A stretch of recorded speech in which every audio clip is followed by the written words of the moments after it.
இந்த அனௌன்ஸ்மெண்ட் என்ன சொல்லியிருக்காங்கன்னு பார்க்கலாம். தேர்வர்கள் சான்றிதழ்களை இ-சேவை மையங்களின் மூலம் மட்டும்தான் பதிவேற்றம் செய்ய முடியுமா? தேர்வர்கள் சான்றிதழ்களை தங்களது ஒருமுறை பதிவு பிரிவின் ஒன் டைம் ரிஜிஸ்ட்ரேஷன் பிளாட்ஃபார்ம் மூலம் தங்களாகவே அல்லது இணைய சேவை மையங்கள் இன்டர்நெட் காஃபே ப்ரௌசிங் சென்டர்ஸ் மூலமாகவே பதிவேற்றம் செய்யலாம். இப்போ இந்த கேள்வி கமெண்ட்ல நிறைய பேர் கேட்டிருந்தீங்க, எப்படி சர்டிஃபிகேட்டை அப்லோட் பண்ண முடியும்? எல்லாம் என்ன சொன்னீங்க, இ சேவை மையத்தில் தான் பண்ணணும், ப்ரௌசிங் சென்டரில் பண்ண மாட்டேங்கிறாங்க அப்படின்னு சொல்லி நிறைய பேர் சொல்லியிருந்தீங்க. நீங்கள் இ சேவை மையத்திலேயோ இல்லை ப்ரௌசிங் சென்டர்லேயோ இல்லை எங்கே வேணாலும் பண்ணுங்க, ஆனால் பண்ண தெரிஞ்சவங்க மட்டும்தான் பண்ண முடியும். அதனால எங்கே வேணாலும் நீங்கள் பண்ணலாம். எங்கே பண்ணாலும் உங்கள் ஐடியில் தான் நீங்கள் பண்ண போறீங்க. அதனால எங்கே வேணாலும் நீங்கள் பண்ணலாம். அடுத்தது இந்த அனௌன்ஸ்மெண்ட் என்ன சொல்லிருக்கான்னு பார்க்கலாம். தமிழ் வழியில் கல்வி பயின்றோர் சான்றிதழ், அதாவது PSTM சர்டிஃபிகேட்டை பற்றி சொல்லியிருக்காங்க. தமிழ் வழியில் கல்வி பயின்றோர் என உரிமை கோரும் தேர்வர்கள் அறிக்கை எண் 7/2025 திருச்சேர்க்கை 2ல் உள்ள படிவத்தில் சான்றிதழ்களை பதிவேற்றம் செய்ய வேண்டும்.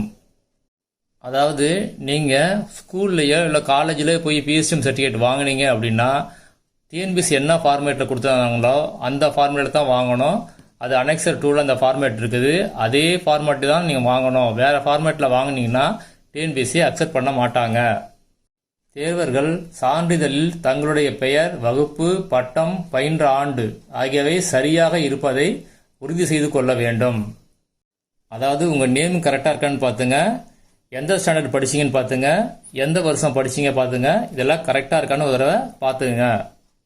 மேலும் சான்றிதழை அறிக்கையில் குறிப்பிட்டவாறு உரிய அலுவலரிடம் பெறப்பட்டதை உறுதி செய்து கொள்ள வேண்டும். கீழே யாரு சைன் பண்ணணும்னு இருக்குதோ அவங்க தான் சைன் பண்ணணும். ஸ்கூலை பொறுத்த வரைக்கும் ஹெட்மாஸ்டர் இருப்பாங்க, அவங்கள்ட்ட தான் நீங்கள் சைன் வாங்கணும்.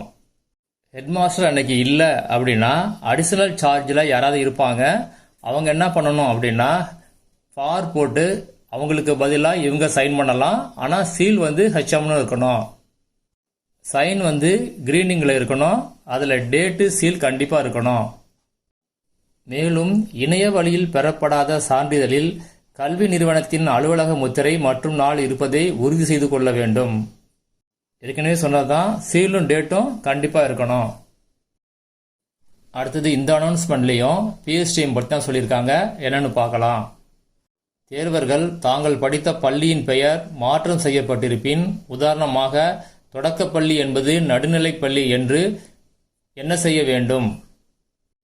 தேர்வர்கள் பள்ளியின் பெயர் மாற்றம் தொடர்பாக பள்ளியின் தலைமை ஆசிரியரிடம் இருந்து கடிதம், சான்றிதழ் பெற்று தமிழ் வழி கல்வி பயின்றோர் சான்றிதழ் உடன் பதிவேற்றம் செய்ய வேண்டும். இது ஒரு முக்கியமான அனௌன்ஸ்மெண்ட். இதில் என்ன சொல்லியிருக்காங்க அப்படின்னா, நீங்கள் இப்போ PSTM சர்டிஃபிகேட் வாங்கியிருப்பீங்க, ஆனால் நீங்கள் படித்தப்ப அது வேற ஸ்கூலாக இருந்திருக்கும். அதாவது தொடக்கப்பள்ளின்னு இருக்கலாம், இப்போ நடுநிலை பள்ளி இருக்கலாம், இப்போ நடுநிலை பள்ளி மேல்நிலை பள்ளியாக மாறி இருக்கலாம். இந்த மாதிரி நிறைய மாற்றம்லாம் இருந்திருக்கலாம். அதாவது நீங்கள் படிக்கும்போது நீங்கள் படித்த ஸ்கூல் தொடக்கப்பள்ளியாக இருந்திருக்கலாம், இப்போ நடுநிலை பள்ளியாக மாறி இருக்கலாம். இல்லை நடுநிலை பள்ளியாக இருந்தது இப்போ மேல்நிலை பள்ளியாக மாறி இருக்கலாம். அதே மாதிரி பஞ்சாயத்து ஸ்கூல் இதெல்லாம் மாறி இருந்திருக்கலாம். இப்போ நீங்கள் PSTM வாங்கினீங்கன்னா பழசு என்னவோ அதை தான் போட்டு தருவாங்க. அந்த மாதிரி இருந்துச்சு அப்படின்னா இப்போ ஸ்கூல் ஹெட்மாஸ்டர்கிட்ட நீங்கள் ஒரு சர்டிஃபிகேட் வாங்கி தரணும். என்ன சர்டிஃபிகேட் வாங்கி தரணும் அப்படின்னா, இந்த மாதிரி பள்ளியின் பேர் மாறிட்டு அப்படின்னு சொல்லி ஒரு சர்டிஃபிகேட் வாங்கி PSTM கூட நீங்கள் அட்டாச் பண்ணணும். இந்த அனௌன்ஸ்மெண்ட் என்ன சொல்லியிருக்காங்க அப்படின்னா, இணைய வழியில் பெறப்பட்ட சான்றிதழ், அதாவது நீங்கள் ஆன்லைனில் வாங்கின சர்டிஃபிகேட், என்னென்ன சர்டிஃபிகேட் அது மாதிரி வாங்குவீங்க அப்படின்னா, கம்யூனிட்டி சர்டிஃபிகேட் வாங்குவீங்க, PSTM சர்டிஃபிகேட் வாங்குவீங்க. இந்த சர்டிஃபிகேட்டை பற்றி தான் இதில் சொல்லியிருக்காங்க, என்னன்னு பார்க்கலாம். தேர்வர்கள் சிக்னேச்சர் நாட் வெரிஃபைட் என உள்ள இணைய வழியில் பெறப்பட்ட வகுப்பு சான்றிதழ், தமிழ் வழி கல்வி பயின்றோர் சான்றிதழை பதிவேற்றம் செய்யலாமா? சிக்னேச்சர் நாட் வெரிஃபைட் என உள்ள இணைய வழியில் பெறப்பட்ட சான்றிதழ் ஏற்றுக்கொள்ளப்பட மாட்டாது. தேர்வர்கள் முறையான மின் கையொப்பமிட்ட டிஜிட்டல் சிக்னேச்சர் இணைய வழியில் பெறப்பட்ட வகுப்பு சான்றிதழ், தமிழ் வழி கல்வி பயின்றோர் சான்றிதழை பதிவேற்றம் செய்ய வேண்டும். அதாவது என்ன சொல்றாங்க அப்படின்னா, நீங்க ஆன்லைன்ல PSTMஓ இல்ல கம்யூனிட்டி சர்டிஃபிகேட்டோ வாங்கியிருந்தீங்கன்னா அதில் கண்டிப்பாக டிஜிட்டல் சிக்னேச்சர் இருக்கணும். சில டைம் என்ன ஆகும்னா சிக்னேச்சர் நாட் வெரிஃபைட்னு வரும், அதை TNPSC அக்செப்ட் பண்ண மாட்டாங்க. இந்த அனௌன்ஸ்மெண்ட் என்ன சொல்லியிருக்காங்க அப்படின்னா, வகுப்பு சான்றிதழ் வழங்க தகுதியுடைய அலுவலர்கள், அதாவது உங்கள் கம்யூனிட்டி சர்டிஃபிகேட் யார் இஷ்யூ பண்ணுற அத்தாரிட்டி இருக்குது, ஒவ்வொரு கம்யூனிட்டிக்கும் யார் யார் இஷ்யூ பண்ணணும் அப்படிங்கிற டீட்டெயில் கொடுத்துருக்காங்க. முதல்ல பழங்குடியினர், அதாவது எஸ்டி, இவங்களுக்கு யார் கொடுக்கணும் அப்படின்னா, வருவாய் கோட்ட அலுவலர், இல்லாட்டினா உதவி ஆட்சியர், இல்லாட்டினா சார் ஆட்சியர் மற்றும் சென்னை மாவட்ட ஆட்சியரின் நேர்முக உதவியாளர், பொது மாவட்ட ஆதி திராவிடர் நல அலுவலர், இவங்க தான் எஸ்டி இந்த கம்யூனிட்டிக்கு சர்டிஃபிகேட் இஷ்யூ பண்ணுவாங்க. அடுத்தது ஆதி திராவிடர் அருந்ததியர், அதாவது எஸ்சி எஸ்சிஏ, இவங்களுக்கு யார் சர்டிஃபிகேட் இஷ்யூ பண்ணும் அப்படின்னா வட்டாட்சியர். அடுத்தது மிகவும் பிற்படுத்தப்பட்ட வகுப்பினர், அதாவது எம்பிசி, சீர்பரம்பினர் டிசி. அடுத்தது இஸ்லாமியர் அல்லாத பிற்படுத்தப்பட்ட வகுப்பினர் மற்றும் பிற்படுத்தப்பட்ட இஸ்லாமிய வகுப்பினர், அதாவது பிசிஎம், இவங்களுக்கு யார் இஷ்யூ பண்ணுவாங்க அப்படின்னா வட்டாட்சியர் நிலைக்கு குறையாத வருவாய்த்துறை அலுவலர் அல்லது தலைமையிடத்துக்கு துணை வட்டாட்சியர் நியமிக்கப்பட்ட சிறப்பு துணை வட்டாட்சியர் அல்லது துணை வட்டாட்சியர் பள்ளி சான்றிதழ்கள் அல்லது செயற் துணை வட்டாட்சியர் சென்னை மாவட்டத்தை பொறுத்தவரை அல்லது கூடுதல் தலைமையிடத்து துணை வட்டாட்சியர் அல்லது மண்டல துணை வட்டாட்சியர், இவங்க தான் அந்த சர்டிஃபிகேட்டை இவங்களுக்கு இஷ்யூ பண்ண முடியும்.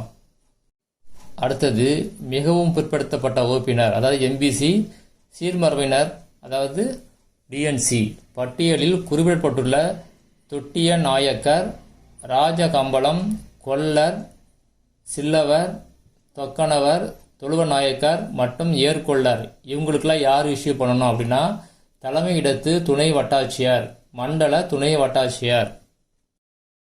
இந்த அனௌன்ஸ்மெண்ட்ல மாற்றுத்திறனாளி சான்றிதழ், அதாவது பிடபிள்யூடி சர்டிஃபிகேட், அதை பற்றி சொல்லியிருக்காங்க. என்னன்னு பார்க்கலாம். மாற்றுத்திறனாளி சான்றிதழை பழைய படிவம் 4 கணினி வழித்தறை சான்றிதழ் சரிபார்ப்பிற்கு பதிவேற்றம் செய்தால் ஏற்றுக்கொள்ளப்படுமா? மாற்றுத்திறனாளி சான்றிதழை பழைய படிவம் 4 கணினி வழித்தறை சான்றிதழ் சரிபார்ப்பிற்கு பதிவேற்றம் செய்தால் ஏற்றுக்கொள்ளப்பட மாட்டாது. தேர்வர்கள் மாற்றுத்திறனாளி சான்றிதழை அறிக்கையின் பிற்சேர்க்கை 2 உள்ள உரிய படிவத்தில் பதிவேற்றம் செய்ய வேண்டும். அதாவது இதில் என்ன சொல்லியிருக்காங்க அப்படின்னா, ஃபார்ம் நம்பர் 4 நீங்கள் சர்டிஃபிகேட் அப்லோட் பண்ணீங்க அப்படின்னா அதை டிஎன்பிசி அக்செப்ட் பண்ண மாட்டாங்க. டிஎன்பிசி அனெக்சர் 2ல ஃபார்ம் நம்பர் 5, 6, 7 கொடுத்துருக்காங்க. இதில் உங்களுக்கு எது சூட்டபிளோ அதை உங்கள் போர்டு சைன் பண்ணி தருவாங்க. அந்த ஃபார்மை தான் நீங்கள் அப்லோட் பண்ணணும். சில பேர் கமெண்டில் கேட்டிருந்தீங்க, பாஸ்புக்கில் உள்ளது ஆல்மோஸ்ட் ஃபார்ம் 5 மாதிரி இருக்குது, அதை அப்லோட் பண்ணலாமா அப்படின்னு கேட்டிருந்தீங்க. அந்த மாதிரி ரிஸ்க்லாம் எடுக்காதீங்க. நீங்கள் டைரெக்டாக போய் புது ஃபார்மே வாங்கி அப்லோட் பண்ணிவிடுங்க. இன்னும் சில பேரோட கேட்டிருந்தீங்க, இப்போ போய் வாங்கி அப்லோட் பண்ண முடியுமா, டைம் இருக்குமா அப்படின்னு கேட்டிருந்தீங்க. அதாவது பிடபிள்யூடி பிஎஸ்டிஎம் சர்டிஃபிகேட்டுக்கு. ஆனால் வேறு வழி இல்லை, முடிஞ்சால் வாங்குங்க, இல்லாட்டினா பழைய ஃபார்மை நீங்கள் அப்லோட் பண்ணுங்கள். திரும்ப ரீஅப்லோட் கண்டிப்பாக வரும். அதுக்குள்ளே நீங்கள் இதை வாங்கி வச்சிங்க அப்படின்னா புது ஃபார்மை நீங்கள் சப்மிட் பண்ணலாம். வகுப்பு சான்றிதழ், அதாவது கம்யூனிட்டி சர்டிஃபிகேட் சொல்லியிருக்காங்க. என்ன சொல்லியிருக்கான்னு பார்க்கலாம். தாயார் பெயரை குறிப்பிட்டு பெறப்பட்ட வகுப்பு சான்றிதழ் ஏற்றுக்கொள்ளப்படுமா? அறிவிக்கையில் பிற்சேர்க்கை 2 படி தாயார் பெயரை குறிப்பிட்டு பெறப்பட்ட வகுப்பு சான்றிதழ் ஏற்றுக்கொள்ளப்படும். அதாவது என்ன சொல்றாங்க அப்படின்னா, கம்யூனிட்டி சர்டிஃபிகேட்ல உங்க அப்பா பேர்ல எடுத்திருக்கணும், இல்லைன்னா உங்க அம்மா பேர் இருக்கலாம். ஆனா ஹஸ்பண்ட் நேம் கண்டிப்பா இருக்கக்கூடாது. இந்த அனௌன்ஸ்மெண்ட் எதை பத்தினா, வகுப்பு சான்றிதழ், அதாவது கம்யூனிட்டி சர்டிஃபிகேட் பத்தி என்ன சொல்லிருக்கான்னு பார்க்கலாம். எஸ்சிஏ வகுப்பை சார்ந்த தேர்வர்கள் தங்களது இணைய வழியில் பெறப்படாத வகுப்பு சான்றிதழ் எஸ்சி என குறிப்பிடப்பட்டிருப்பின் அந்த சான்றிதழ் ஏற்றுக்கொள்ளப்படுமா? எஸ்சிஏ வகுப்பை சேர்ந்த தேர்வுகளது இணைய வழியில் பெறப்படாத வகுப்பு சான்றிதழில் எஸ்சி என குறிப்பிடப்பட்டிருப்பின் அந்த சான்றிதழ் ஏற்றுக்கொள்ளப்படும்.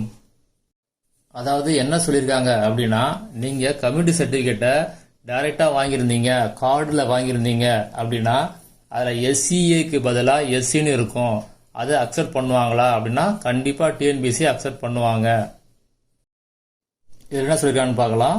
தேர்வர்கள் ஒருமுறை பதிவு தளத்தில் சான்றிதழ்களை பதிவேற்றம் செய்த பின் ஒப்புகை சீட்டில் கையொப்பமிட்டு பதிவேற்றம் செய்ய வேண்டுமா?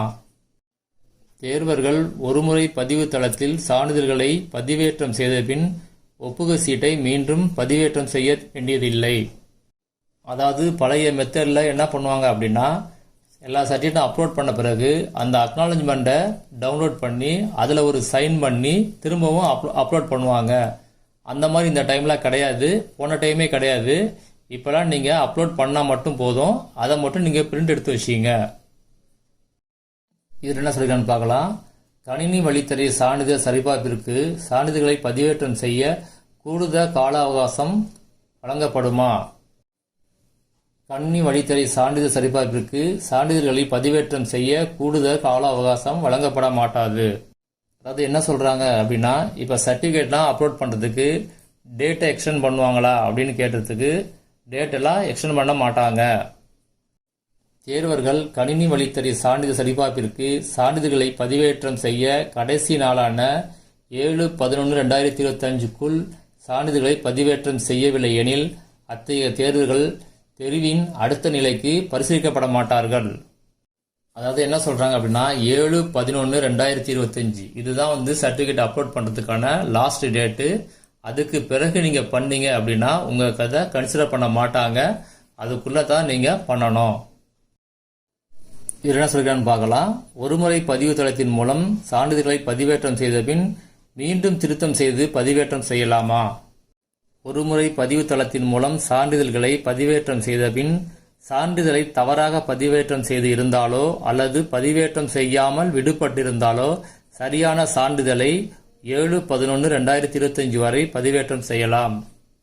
அதாவது நீங்கள் அப்லோட் பண்ண பிறகு உங்கள் சர்டிஃபிகேட் தப்பாக இருந்துச்சு, இல்லை ஏதோ மிஸ்டேக்காக இருந்துச்சு, அதனால கரெக்ட் பண்ணிட்டு வேற பண்ணணும் அப்படின்னு நினச்சா நீங்கள் கண்டிப்பாக பண்ணலாம். லாஸ்ட் டேட் வரைக்கும் நீங்கள் எத்தனை டைம் வேணாலும் நீங்கள் மறுபடியும் நீங்கள் அப்லோட் பண்ணலாம், ப்ராப்ளமே வராது.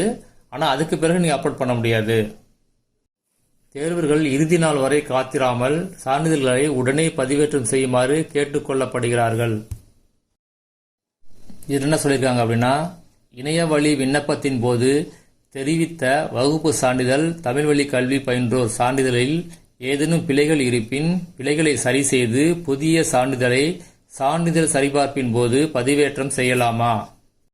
இணைய வழி விண்ணப்பத்தின் போது தெரிவித்த வகுப்பு சான்றிதழ், தமிழ் வழி கல்வி பயின்றோர் சான்றிதழில் ஏதேனும் பிழைகள் இருப்பின் பிழைகளை சரி செய்து புதிய சான்றிதழை சான்றிதழ் சரிபார்ப்பின் போது பதிவேற்றம் செய்யலாம். இது ஒரு முக்கியமான கேள்வி, நிறைய பேர் கமெண்ட்ல இதை கேட்டிருக்கீங்க. அதாவது முதல்ல ஒரு சர்டிஃபிகேட் அப்லோட் பண்ண பிறகு அடுத்தது அப்லோட் பண்ணா அந்த சர்டிஃபிகேட் நம்பர் மாறும், பரவாயில்லையான்னு கேட்டீங்க. பரவாயில்ல, அதாவது கம்யூனிட்டி சர்டிஃபிகேட்டும் பிஎஸ்டிஎம்மும் நீங்க வேற புதுசு நீங்க அப்லோட் பண்ணலாம். சர்டிஃபிகேட் நம்பர் மாறினாலும் ப்ராப்ளம் வராது. அதாவது என்ன சொல்றாங்க அப்படின்னா, நீங்க பிஎஸ்டிஎம் சர்டிஃபிகேட்டை நேராக போய் வாங்கியிருந்தீங்க அப்படின்னா அதில் யார் சைன் பண்ணாங்களோ அவங்களுடைய ஃபோன் நம்பர் அதில் கண்டிப்பாக இருக்கணுமா அப்படின்னா ஃபோன் நம்பர் கண்டிப்பாக தேவையில்லை. அதில் இருக்க வேண்டியது சைனு, ஆஃபீஸ் சீலு, டேட்டு, இதுதான் கம்பல்சரியாக இருக்கணும். இந்த அனௌன்ஸ்மெண்ட் என்ன சொல்கிறாங்க அப்படின்னு பார்க்கலாம்.